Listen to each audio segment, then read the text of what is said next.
नमस्कार, जय हिंद दोस्तों, आप सबका स्वागत है हमारे YouTube channel daily OPS pension news. इस चैनल पर आपको ओपीएस पेंशन से जुड़ी तमाम खबरों के बारे में बताया जाएगा। तो हम आपसे निवेदन करते हैं कि अगर आप हमारे YouTube चैनल पर पहली बार विजिट कर रहे हो तो चैनल को सब्सक्राइब जरूर करें, पास ही में लगी बेल आइकॉन को ऑल पर कर दीजिए ताकि हमारे आने वाली हर वीडियो आप तक पहुँचे सबसे पहले।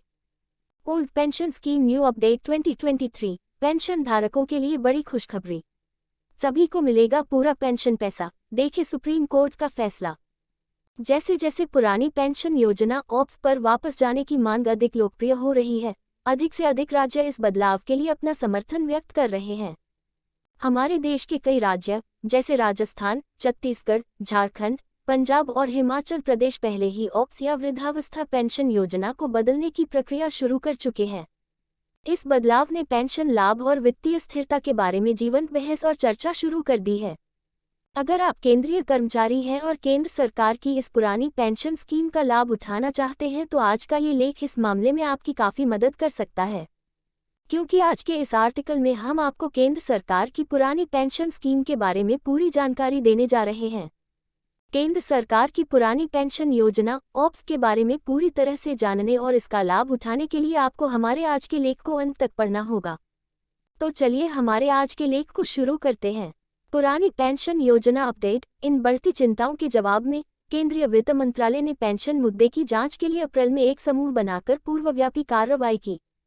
विशेष रूप से इस समूह को सावधानीपूर्वक अध्ययन करने का काम सौंपा गया था कि क्या वित्तीय जिम्मेदारी बनाए रखते हुए पेंशन लाभ में सुधार के लिए राष्ट्रीय पेंशन प्रणाली एनपीएस में किसी बदलाव की आवश्यकता। समाचार लेखों से पता चलता है कि कुछ राज्यों ने इस मामले से संबंधित एक नया सुझाव दिया है, जो पुरानी पेंशन योजनाओं के बारे में चल रही चर्चा में और योगदान देगा। ये घटनाक्रम पेंशन नीतियों के जटिल और बदलते चरित्र और सार्वजनिक क्षेत्र के कर्मचारियों की वित्तीय स्थिरता और जीवन की गुणवत्ता के बारे में व्यापक बातचीत को उजागर करते हैं।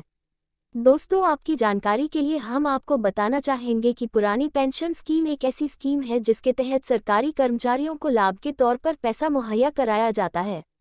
लेकिन हाल के दिनों में इस पेंशन स्कीम को लेकर काफ़ी चर्चा हुई है। इसके साथ ही इस पुरानी पेंशन स्कीम ऑप्स से जुड़ी कई ऐसी खबरें भी आ रही हैं, जिसकी वजह से अब ये पेंशन स्कीम काफ़ी अहम हो गई है। मुद्दा है, सरकारी और सरकारी कर्मचारियों के बीच यह एक बड़ा मुद्दा बन गया है। आपको बता दें कि जब सरकार ने इस योजना को रद्द किया था तो सरकारी कर्मचारियों की ओर से सरकार के खिलाफ कई मामले दर्ज कराए गए थे। इस नई प्रणाली के तहत राज्य एक पेंशन योजना का समर्थन करते हैं जो पुरानी पेंशन योजना ऑप्स की तरह अंतिम वेतन पर आधारित होने के बजाय सबसे कम वेतन से जुड़ी गारंटीकृत सेवानिवृत्ति आय प्रदान करता है। हालांकि इस दृष्टिकोण के परिणामस्वरूप पेंशन राशि कम हो सकती है।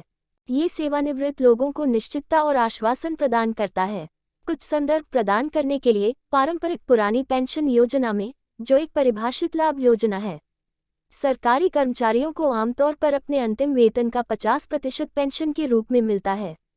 इसके विपरीत राष्ट्रीय पेंशन प्रणाली एनपीएस कर्मचारी योगदान के आधार पर संचालित होती है, जिसमें लाभ पूर्व निर्धारित नहीं है। पुरानी और नई पेंशन योजनाओं पर इस प्रकाशन में पहले चर्चा की गई थी। सुविधाओं को शामिल करने वाला एक संयुक्त दृष्टिकोण प्रस्तावित किया गया था,